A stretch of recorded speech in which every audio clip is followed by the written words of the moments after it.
Well, hello, hello, BTG Daily Recap fans beyond the gates. Today's daily recap is for Wednesday, April the 16th, 2025. Well, Danny is laying in the bed, waking up, head hanging all off the bed, hair all over the place. And Andre says, and I noticed this yesterday, I just didn't bring it up. Hey, and everybody yesterday, I forgot to mention Haley could be pregnant. Forgot to mention it. We all know that's classic. She feels that's the way of solidifying her way in Bill Hamilton's life. She does. Mm. Let's see how well that goes for her if she's even pregnant. But anyway, um, he says, and back to yesterday, he gave Danny a painkiller when he first put her, or a pill when he first put her in the bed. And my thoughts were, what kind of pill is that? Didn't even have a label on the bottle, right? So then when she woke up, he says, you need another painkiller? And she's like, mm-hmm.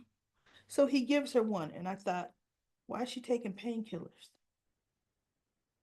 Painkillers can't heal the heart of a heartbreak. Painkillers are for some kind of injury that you've been involved in.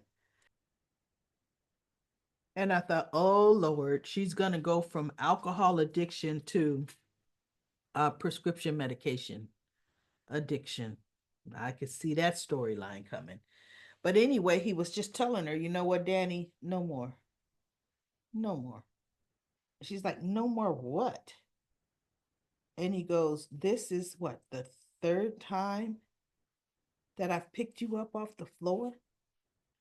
And she goes, well, I had a very bad day earlier today.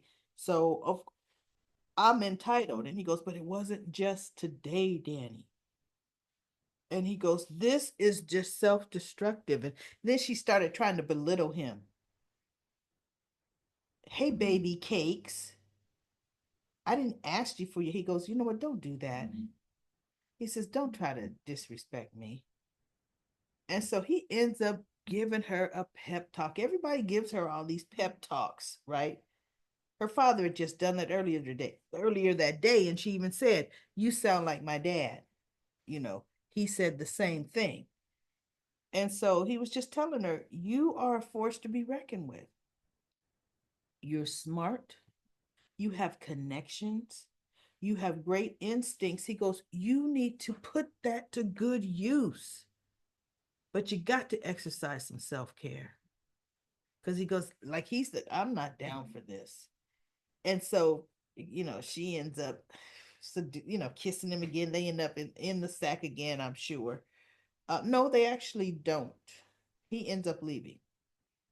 So after he left, she picks up the phone and she goes, I need to see you. Well, in comes her friend, ex Dixie, right? From All My Children. I don't know what her name is on the show, but she shows up. And Danny says, I need you. She's obviously a little older than Danny. She says, I need you to help me now the way you helped me then, back when, we first were starting out. They both were in modeling, but the one was a little older and kind of took Danny under her wing. She says, well, what are you talking about? And she says, I need to reinvent me. And so she says, and I need you to help me. So she's like, okay, okay, I like that. And so Danny had made them some cucumber non-alcoholic drink and little charcuterie board there. And so I'll just call her ex Dixie. So ex Dixie says, you know what? But we need some real food other than this fruit and cheese, you know.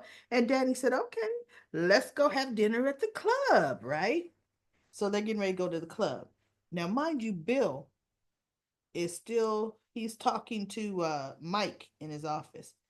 And Mike is still, no, no, I have brought money to this office and, I helped you build it. And Bill says, well, let's get something straight, Mike. Now, as much as I hate to admit it, and as much as I don't admit it, Vernon Dupree is the one who helped me get this practice off the ground, not you, Mike. And he says, well, but at least I helped you grow it on my high profile cases. He goes, if you think about firing me, he goes, let's just start over again. Now that your daughter's not in charge, let's go about business the way we do. We'll discredit, we'll, you know, make the other attorneys fear us. And he goes, no, that's not how we're going to handle it. You're still fired.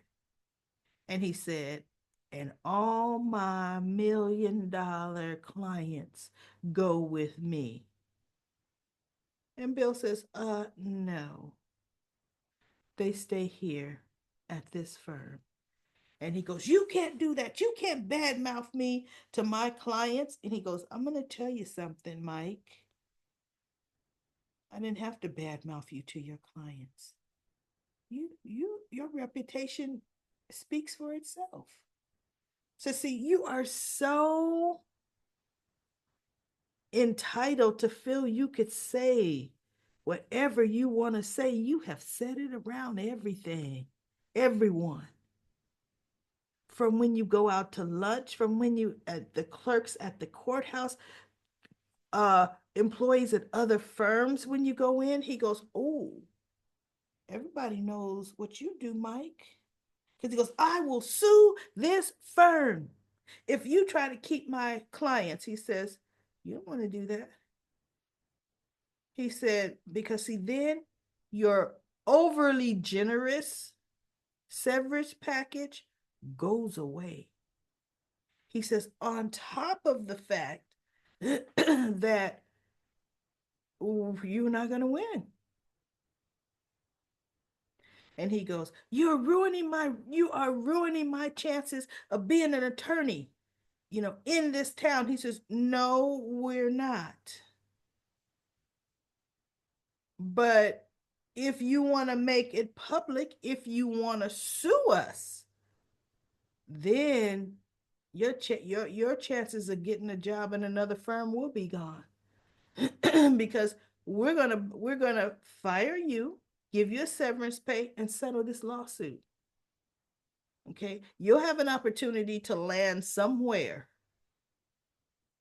but if you make a stink, I guarantee.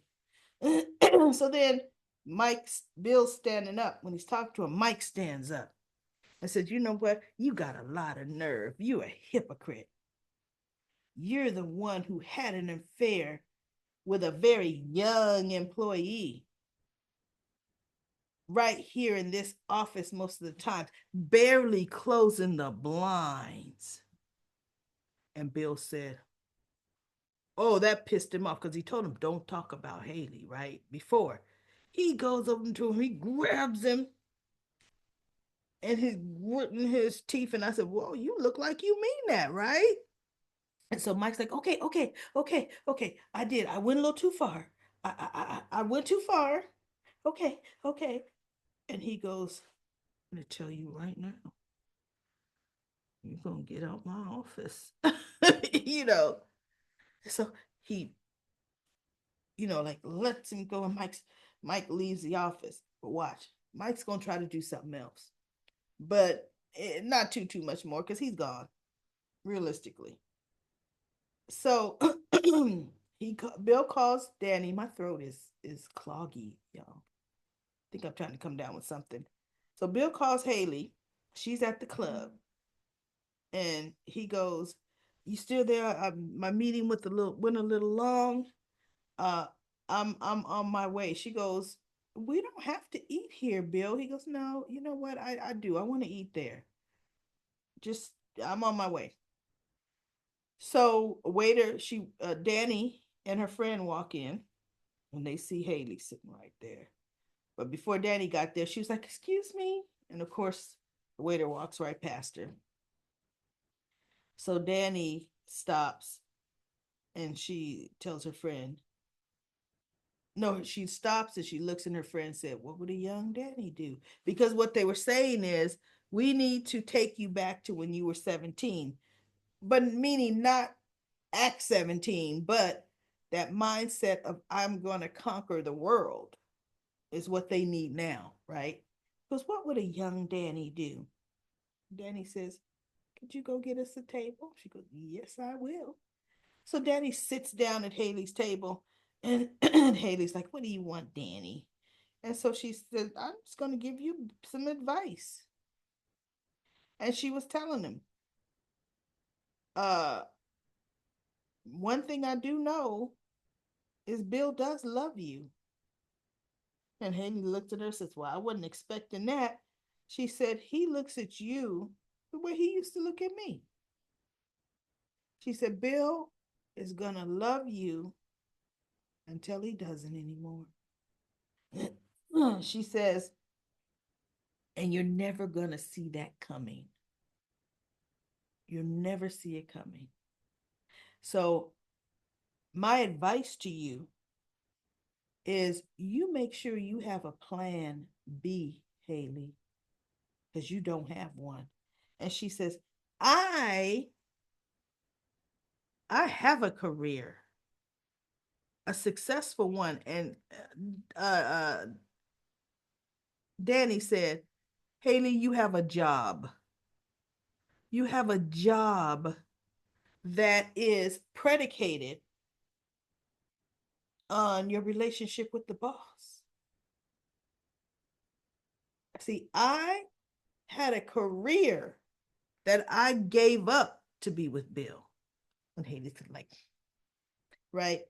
And so she goes, Bill and I are nothing like Bill and you. We're not going to turn out the way you turned out. Haley said, keep thinking that way. Keep thinking that way. So her friend comes back and says, well, you know what? You've been over here long enough. We have business to discuss. And Danny says, yes, you are right. And so her friend says, you still work nursing that water? You've been nursing that water for a long time. So the waiter walks by and Danny says, excuse me, Tim, the new Mrs. Hamilton is ready to give her order. And Tim looks at her and says, oh, right away, Mrs. Dupree, Ms. Dupree. And so she and her friend get up and they go over to their table and they're talking. And Haley, he comes over. What can I get you, Mrs. Hamilton? You know, yeah, it took one word from Danny, right? And so Bill comes finally and he sits down and she goes, you know what? Because she even told him on the phone, we shouldn't even be celebrating yet. We don't even know if I'm pregnant. And he goes, well, we're celebrating the fact that we decided we want to have a child. And I thought, okay, that's going to go over well. So he says, she says, this was the first time that I was able to give my order. And so Bill says, wait, what happened? He goes, the staff finally came around. She goes, no, it was one word from Queen Danny over there. And he goes, really, Susie? Yeah, she told him to take my order. And so Bill's like, hmm. And so Haley says, I need to go use the ladies' room. I'll be back. So Bill stands up and he goes over to Danny and her friend's table. And he said, I want to just come and say thank you. She's like, for what? And he says, Haley told me that you told the staff to take her order. Thank you. But the funny thing is, everybody, he was looking at Danny. See, he and Danny are going to hit the sack, mark my words. May sweeps are coming. They're going to be in the bed by May. Now, doesn't mean he and Danny going to get back together again, but he is going to sleep with Danny. He is 100%. Uh, as he's walking away, she's just looking at him. I thought, girl, you can't get those stars out of your eyes. And even her friend in this picture, you see it. Her friend is looking like, uh-oh, trouble. No. you know. So that was the end of that scene. Now let's talk about Martin. Martin did go to the principal. She called the principal and had the principal meet him somewhere. And he informed them what's going on at that school. And the principal's like, they had no idea. because they have a zero bullying tolerance. But for it to be bullying, it must happen on school grounds. Martin was looking up information on it. He said, but that doesn't address cyberbullying because, see, cyberbullying follows a person wherever they go. And so Martin, I mean, Smitty was saying, please don't make Tyrell the poster child, Martin, for cyberbullying. That would draw too much attention on Tyrell. And he goes, this is an important subject. But anyway, he was saying, and what else did the principal say? He says, since you're at this big meeting that you didn't even invite me to, when we are united fronts where our kids are concerned, I had to do it. And it turned out to be the right thing. The principal said that she's going to get right on it and, you know, instill or re instill the zero bullying policy and blah, blah, blah, something else. And Smitty is like, okay. But this still could blow poor T because Tyrell's not going to be happy because I need to take care of it the way I see fit. Now, I can tell you right now, everybody, if it was my kid, oh, I'm down at the school. I don't play. I am down at the school if my child is being mistreated. Always been that way, right? But vice versa. If my any one of my kids does something wrong to another child, oh, I handle that too. Because bottom line, you have to teach them right from wrong. And the only way teaching a child right from wrong is acknowledging when they do something wrong and making them take the right course of action to correct it. Now, one thing I could say, Tyrell never addressed that. For one, I didn't even know this picture was being taken. For two, does this look like a selfie to you? Meaning, I didn't take it of myself. Somebody took it without my knowledge. I want to make sure everybody knows that, including you, Tim Smith, who popped me in the eye because you thought I sent it to your girlfriend. I didn't even know this picture existed. Oh, yeah. There we go. That's how I'm taking care of it. you know? But I've always been a rebel, a very outspoken teenager. I was never, and I was small, 5'2", but I was never going to be bullied. Mm-mm. No, not going to, right? You'd be running the rest of your life. So anyway, we'll see how that goes. It's not going to go as smooth as Martin thinks it is at all. Um, Naomi and Jacob, cute scene with them in the bed. Now, this is the first time, everybody, that in a soap opera, I have actually seen sponsored product placement. Soap operas, remember, for the commercials, they used to say, this episode is being sponsored by Super White Suds. you know, Whatever back in the day was sponsoring them. Wrigley's chewing gum. It was Tide for some reason today. Because when they dropped some chocolate ice cream or pudding or whatever they were eating on the white pillowcase. And he goes, oh no, let me go wash this. And so Naomi says, I got this. I know how to wash it. And I got the Tide. But they had the clothes basket at the end of the bed with the Tide bottle laying on top. Of course, the name facing the camera. And I looked at that. I said, what? That does say Tide. Are they doing product placement, sponsoring? That was crazy. They even made another joke after they show the scene of they washed the cloth and he smells it. He goes, "This smells so good." Brought up the name Tide again, and showed it in the clothes basket and pushed the clothes basket back to the head foot of the bed. And I said, that's ridiculous. That's interesting. All the commercial breaks we have, you guys got to do that. That was funny. I thought, oh, you joking. You guys got jokes, right? But if we see it, if we see the show do it again, I'll be like, wait, because look, you interrupted enough. But I watch it on Paramount Plus. I don't see any commercials. This little Tide endorsement was about the first commercial I've seen on Beyond the Gates. So that's it, everybody. Nothing else happened.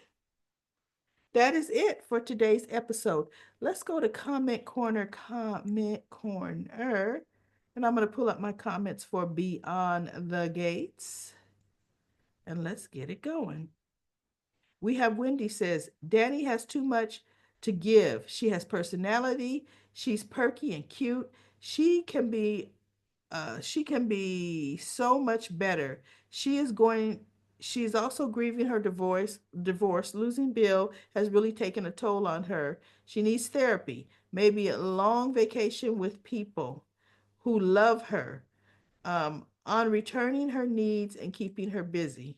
And sleeping with Andre is not going to help. I know. 30-day rehab is much better. Yeah, do a rehab spa. And then Just Case says, I feel bad for Andre. Oh, he went to Ted and Nicole's house. Really, he wanted to talk to Nicole, but Ted was busy thinking he gonna try to spill his beans. So Ted was hovering around like ridiculous.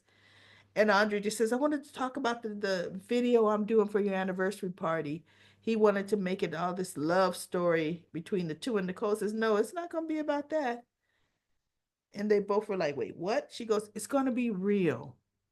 She goes, Ted and I went through a real rough patch around the time that Kat was born.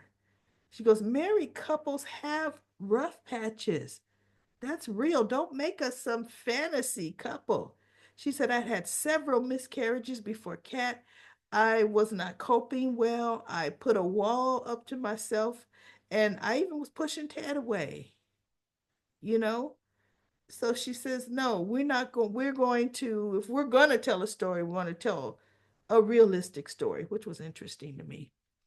And so Ted jumps up, Nicole, stop bringing up all that negative stuff. And she's looking like, whoa, what's wrong with you? Reacting like that, right?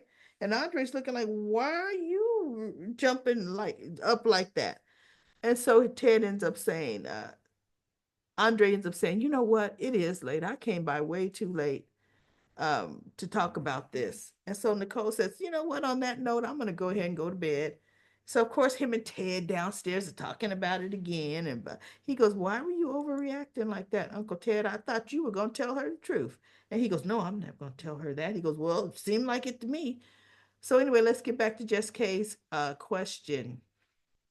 At some point, he will not go to Danny because she's drinking way too much. He needs to talk to Nicole under patient confidentiality and tell her what's going on with Danny. Patient confidentiality. That would be he'd be the patient. He. So, oh, you mean him talking to a psychologist about his own feelings? Yeah, you can talk about whoever you want when you're talking about how it makes you feel and affects your life. Yeah, that's true. You're right. You're right, Just Kay. Uh, I feel bad for Tyrell, and Martin doesn't know how to listen. He is so hard headed. Tyrell is better off transitioning to another school, homeschool, or get his GED. He has a year left in school, so if I was him, I'd get my GED. Nah, not me. GED, there's nothing wrong with it, but there's nothing wrong or reason why Tyrell can't get his diploma. Okay. You can even get enroll in online schooling and get your diploma, not just your GED, because Tyrell is probably headed for college, so he needs to finish high school, and not just get a GED if he's trying to go to a 4-year university. But go back to the private school they had him in.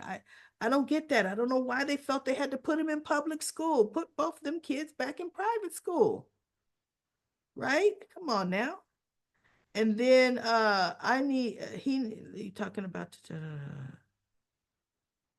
okay, okay. He has a year to go. Yeah, okay, we already talked about that. Lucy says, "Thank you, Daily Recap Lady, for your BTC review, BTG review. I'm glad Bill Hamilton fired lawyer Mike. Me too. Mike was a real problem. Oh, Just K says, "Me too. However, I think Bill made an enemy out of Mike. I look forward to that. Me too." Wendy says, "Mike is going to have lots of time on his hands. He might go cray cray and plot to destroy Bill. Probably will." Lucy says to Wendy, "These women are going forward with the law case with a different attorney." Yep. And then Sewing Room says the actress playing Samantha does look like she's in her 30s. She looks older than Chelsea and Kat. You know what? As I looked at her, she does look in her 30s. Why? I don't know why they felt they had to change to hire an actress that age. I don't get. Maybe she, you know what? I don't know. So I can even expect. I'm not even gonna speculate. But in real life, she's actually 10 years older than Tyrell. 10. Wow. Okay, and then Sewing Room also says Bill just can't do anything without being smug and just accept Naomi's olive branch. Black Purple Turquoise says Danny needs some serious help with her alcohol addiction. There's nothing else to say as this is now the third time, if I'm not mistaken, that she's fallen down drunk. Yep, in her home. Nicole should have demanded that she move in with her, not just sugarcoat it as a sweetly offered.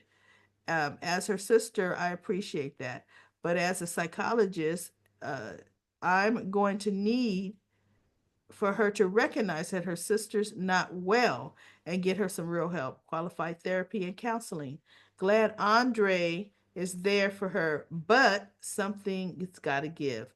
She'll get herself really hurt or worse one of these days if she keeps trying to find comfort, which clearly isn't working. At the end of a tall a bottle or vodka or tequila bottle, a tall vodka or tequila bottle. Also, I'm disappointed in Naomi. She dropped this lawsuit against Bill and then saying she loves him. I mean, yeah, he's her dad, but still, um, ew, feels forced to me. I'm trying, wait, to me, and I'm very disappointed with that. The lawsuit may, may, the lawsuit still stands, but was eager to see her be the one to take Bill Hamilton down, or at the very least, take him and his narcissistic ego out of commission temporarily. Yeah, unfortunately, we're not going to see that happen, y'all. All right, everybody, that's it for Comic Corner. I will be back tomorrow with another daily recap of Beyond the Gates.